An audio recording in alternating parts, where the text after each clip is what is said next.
Same but different.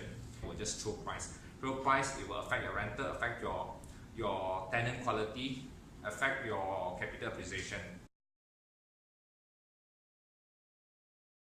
Okay, this one is to answer Rahul's question about 500,000, 500 units, 500,000, 1,005 units.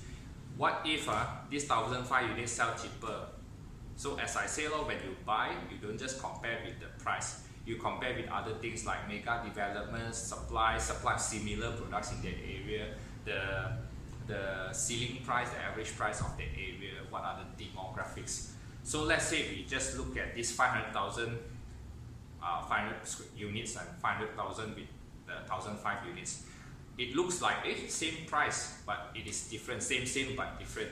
Because this one has 1,005 units, so that's why they probably can squeeze out the unit price 500,000. But you have to consider when there's 1,005 units, right? This one have 500. They only compete with maybe 400 old units for rental or for sale later on. But this side 3 times more the supply. Definitely it depletes your chance of capital and also rental, because there's so much competition. When someone cannot hold their unit or someone cannot tahan anymore, they will just throw price. Throw price, it will affect your rental, affect your tenant quality, affect your capital appreciation.